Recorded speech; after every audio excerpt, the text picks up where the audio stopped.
¿Y si, por primera vez en la historia, un presidente en ejercicio dejara de ser intocable? El 6 de febrero de 2026, una moción presentada ante la Corte Suprema de los Estados Unidos rompe un equilibrio que ha resistido durante más de 2 siglos. En silencio, sin discursos ni anuncios oficiales, el fiscal especial Jack Smith solicita el levantamiento de la inmunidad presidencial de Donald Trump, un gesto jurídico, pero también una detonación política. En el centro del caso, cientos de documentos clasificados, algunos marcados como Top Secret, otros relacionados con capacidades militares y nucleares. Papeles que nunca debieron salir de instalaciones seguras y que, según los investigadores, terminaron en un complejo privado convertido en escenario de recepciones, cenas y encuentros informales. Lo que comienza como una investigación penal se transforma rápidamente en algo más grande, mucho más peligroso. Aliados históricos de Estados Unidos empiezan a dudar. Servicios de inteligencia reducen intercambios sensibles. La CIA relocaliza fuentes humanas en el extranjero por temor a que sus identidades hayan quedado expuestas. Y mientras tanto, el país se divide. Para unos, todo esto es una cacería política sin precedentes.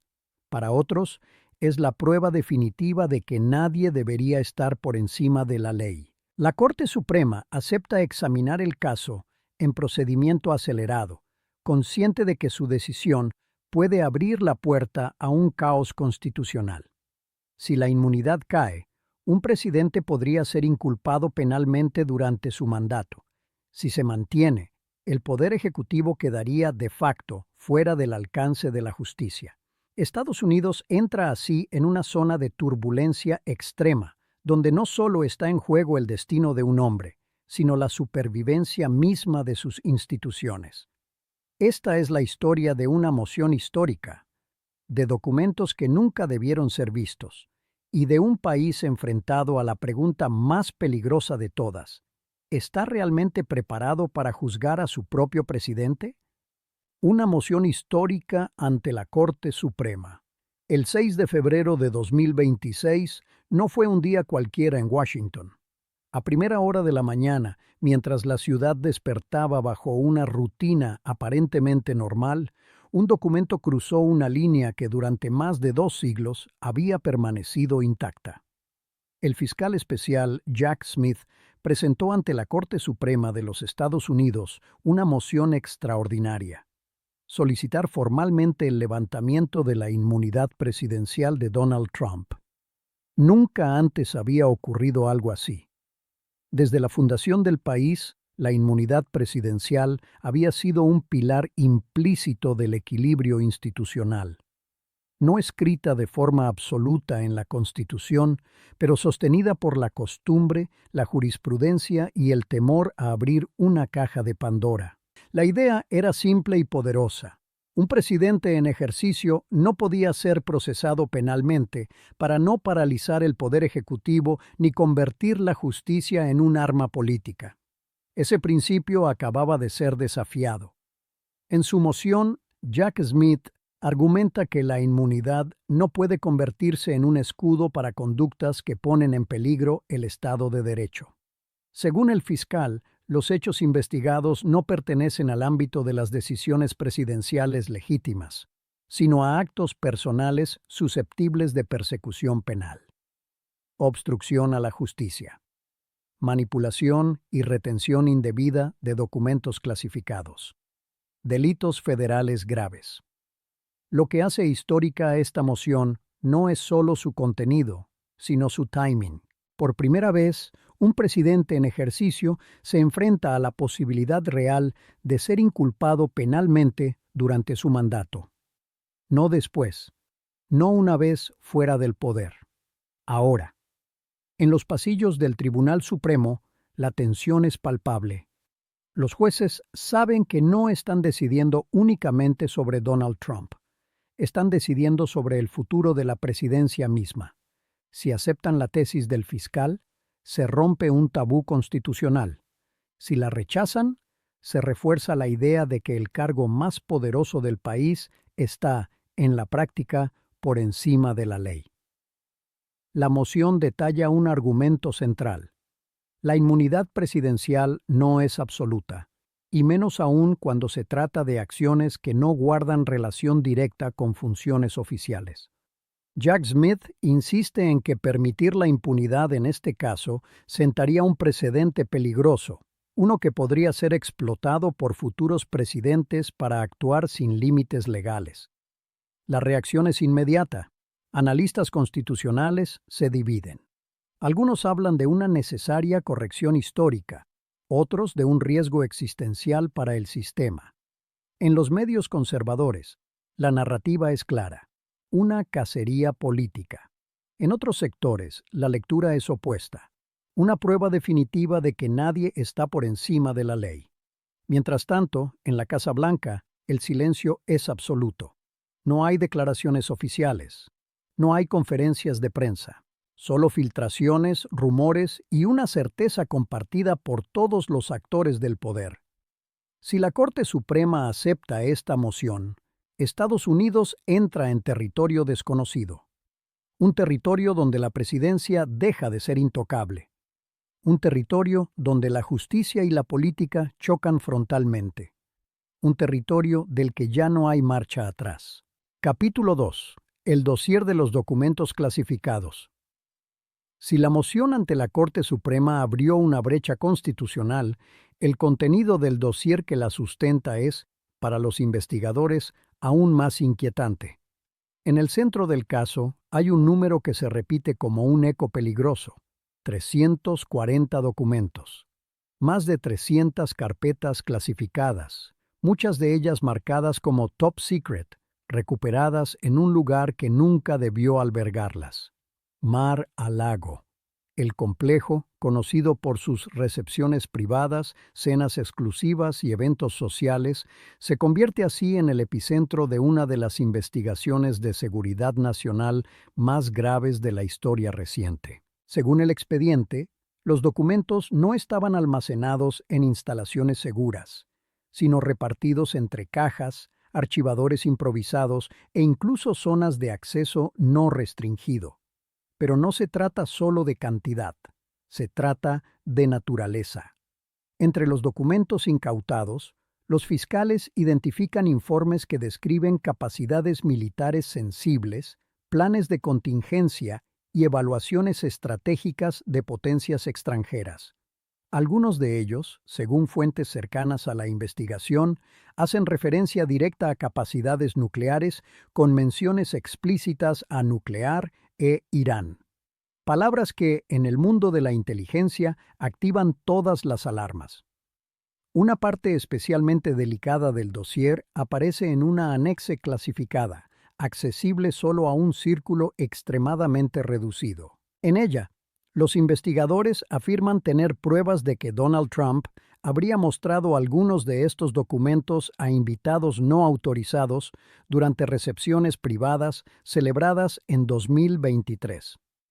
No funcionarios, no agentes de seguridad, invitados. La escena descrita por los fiscales es perturbadora por su banalidad.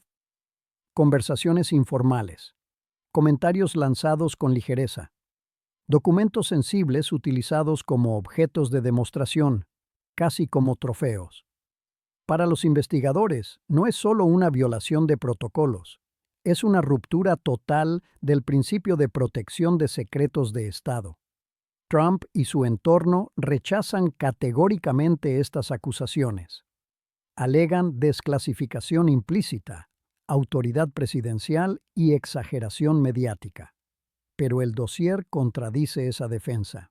Varios documentos conservaban marcas claras de clasificación activa.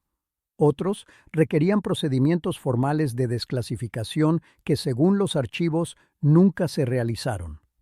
Los fiscales subrayan un punto clave. Incluso un presidente tiene límites. La desclasificación no es un gesto simbólico ni una declaración verbal. Es un proceso. Y en este caso, el proceso no existió.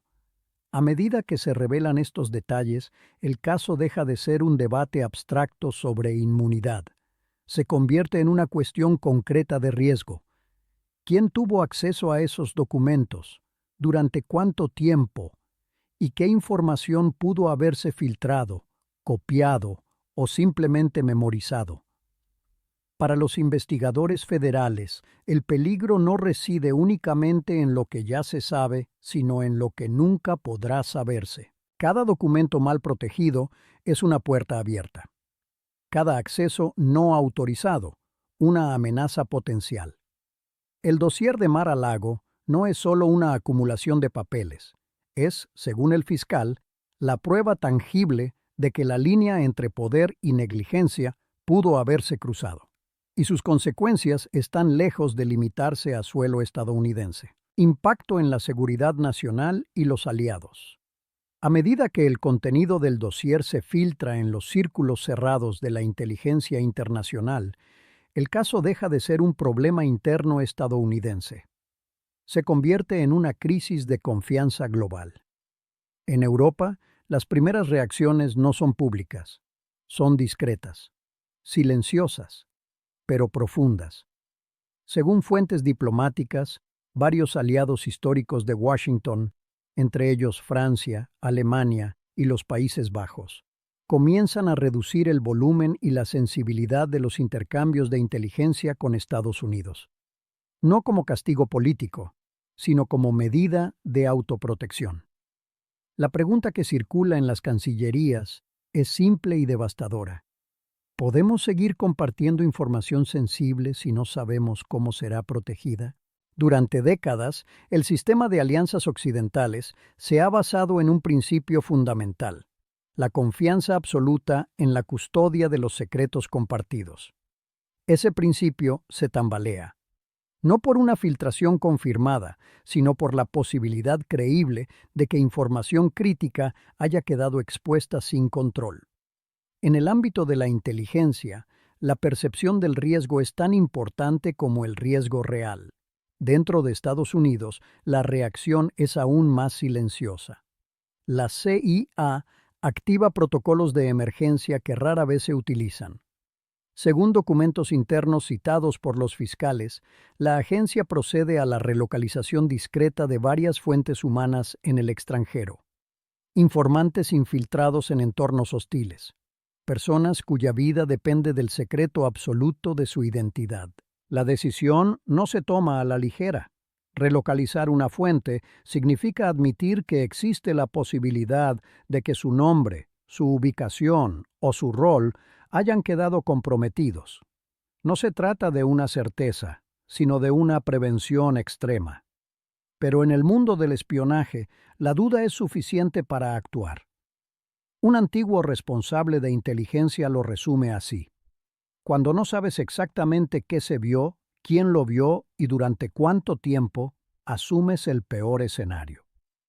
El coste de estas operaciones es enorme: económico, logístico y humano. Algunas fuentes desaparecen del radar durante meses, otras dejan de ser utilizables para siempre. Redes enteras de información se debilitan, y todo ello ocurre sin que el público tenga conciencia de ello. Mientras tanto, los aliados observan con inquietud el desarrollo judicial del caso. La eventual decisión de la Corte Suprema no solo determinará el destino penal de un presidente, sino también la credibilidad futura de Estados Unidos como socio estratégico. Si la inmunidad presidencial bloquea cualquier consecuencia, el mensaje es claro: ciertos cargos están por encima de las reglas que el propio país exige a los demás. Si cae, el mensaje es otro: el sistema, aunque fracturado, aún es capaz de autocorregirse. En privado, diplomáticos europeos hablan de una pausa estratégica. No rompen alianzas, no hacen declaraciones. Simplemente esperan, evalúan, ajustan. El daño, sin embargo, ya está hecho. La seguridad nacional no siempre se quiebra con explosiones o ataques visibles. A veces se erosiona lentamente, con decisiones negligentes, silencios incómodos y documentos fuera de lugar.